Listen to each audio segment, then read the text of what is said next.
there's a couple things in our tax plan. One is you want to help small businesses because they're the glue.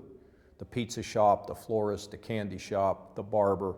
We want them to be strengthened. And we also know that if you want to start a small business, move to Ohio. I want more young people to think about being entrepreneurs in Ohio. And they're also the ones that are most likely to do the hiring. So we wanted to strengthen them. We want to give incentives to the working poor so that they continue to work and don't go backwards. And then finally, lowering the rates is designed to do this. A lot of CEOs say they don't think it matters until they retire, and then they all move to Florida. The sales tax. I mean, I've seen the studies that say the states with an income tax reliance have a lower growth rate than the ones that have a consumption-based tax. So I get that. But living in Cuyahoga County, I'm going to be looking at my receipt and seeing 8.5%. Would we have been better off reducing the sales tax and maybe expanding the base to include many of those goods and services that... Well, that's an interesting way to look at it. Look, whenever you put a tax plan out there, because the suggestion you just made, it's not a bad suggestion. I didn't get this tax plan on the mountain and come down with stone tablets. I mean, if somebody wants to change it and improve it, I'm all for that. But what I don't want them to do is to say, well, let me tell you what tax reform means to me. It means I pay less. I mean, that's the problem we have with the country. It's special interest groups change, they go and they fight everything. And say, get somebody else. I want us to think as a state, what in the long run is going to allow our population to grow faster, which it's not. What is it that we can have in our state that gets young people to stay here and young people to come here? And frankly, it's an exciting economy. And when you are involved in taxes designed to support a level of government, then the question is, what is the best way to raise that revenue that has the least negative impact on jobs? And so I believe that a tax system that encourages investment, risk-taking, job creation is better than one that encourages consumption. But if there's a better way to do this on the consumption side, I'm open to it. I just don't want to lose the benefits of what we're proposing. We've talked in the past about the fracking tax each year over the last 3 years. But you weren't able to get it. This is something that you've wanted. And right. What makes the biggest obstacle has been the Republican legislature. What makes you think that this year is going to be that year? Try again. And I was just on this balanced budget tour out west, and I met with a bunch of governors, like a governor in Wyoming that has a much higher severance tax than what we're even proposing, and they scratch their heads and say, what's wrong with you in Ohio? How can you be doing this? And I have to watch about how I talk about it, because I don't want to, I have to be somewhat careful. I know everybody says I'm the most outspoken guy, but I don't want to alienate too many people here, because we got to think of the big picture for Ohio. But here's what's happening to our state. Our value is being depleted. Every day they pull stuff out of the ground and leave. We're less wealthy.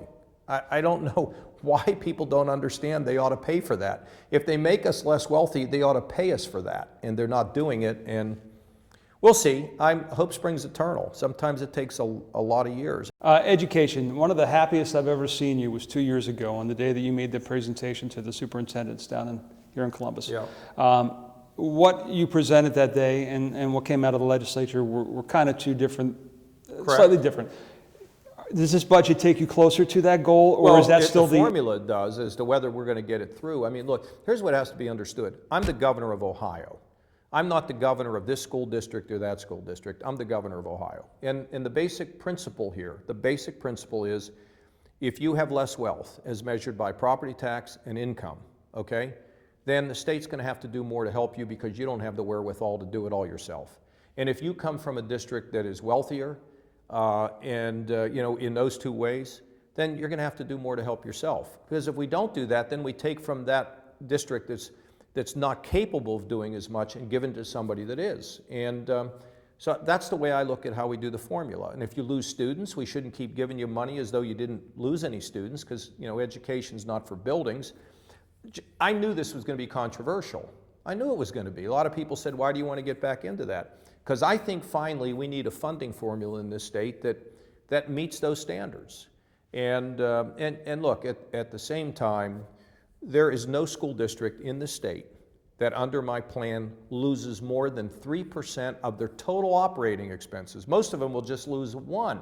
And there are a bunch of districts that are going to get more, which is really exciting as well. So we'll see how this all plays out. I know there'll be changes to this. I just don't want to lose the principle. I don't want to lose the principle that, you know, because I'm in this district, I've got to take more from somebody that can't do as much to help themselves. Inevitably, there'll be changes, but I think the principle is right. And don't forget, we're putting $700 million more into the school funding formula on top of the billion that we put over the last couple of years. You recently came back from a 6 states tour on the balanced budget amendment. Why is that so important to you? Well, because I think, I'll give you the best example. When I was in Wyoming, there were 2 kids watching us talk about this balanced budget. One was 10, the other one was 11. And I invited them up front, and I said, boys, these politicians standing behind me, 6 of them, we're all going to go to lunch. And you're not invited, but we're going to make you pay the bill. And the kid says, that's not fair. I said, well, what we're doing to children today is having a party and then passing the bills on to our kids. It hurts our economy, it makes us more vulnerable, and it is not fair to future generations. If we do not pass this amendment, I don't think the Congress will ever get its act together. And I noticed in Obama's budget, it's a $6 trillion more increase over the next 10 years. This doesn't go on forever. At some point, you know, you got to pay the piper. So I believe that getting a balanced budget requirement on the Congress will change the very culture. And you know, presidents come and presidents go, but the debt keeps going up. So it's clear we need a change. Having been a congressman, having been a legislator, and having been a governor, I can tell you that without it, Congress will never get its act together on a regular basis. As each of these states moves closer, we're seeing, you know, South Dakota and Idaho, it's beginning to focus more attention on the balanced budget amendment, also on John Kasich, and your name is beginning to circulate a little bit more in the presidential circles. Are you considering a run for president? I've taken no options off the table, but I think, you know, it's fair to say that I've been pretty focused on my job here. I'm going to continue to push the balanced budget, and have made no decision on that at this point. Is there a time frame that you would be looking at to make a decision? I don't know. I can't really, I don't know that, you know, by July 1 at 3 o'clock in the afternoon, no, I don't think it gets decided that way. And remember, I tried this once before, so I know a little bit about it, but but you went the route that the rest of the people are going right now. And it seems to be a different kind of route. Well, I'm not doing the balanced budget push so I can run for president. I've been for balanced budget since I was 26, 27 years old. But look, I think it's fantastic the country's beginning to think a little bit about this balanced budget stuff. I mean, maybe not as much as I would hope. Somebody called me from Washington and said, well, look, the deficit's going down, so there's not much need for this. I said, yeah, we're only 18 trillion in the hole. With a new budget proposal that puts us to almost $25 trillion in the hole, there's a disconnect between that town down there in Washington and the rest of America. You don't sit back and see July 21st, 2016, Republican nominee accepting the nomination in Cleveland, in a state where the nominee balanced an $8 billion hole, in a city that he helped. That's why I haven't taken options off the table. I mean, you know, I'm not saying that it's impossible, but again, I don't really have any more to say than that. I wish I could tell you more, but I won't.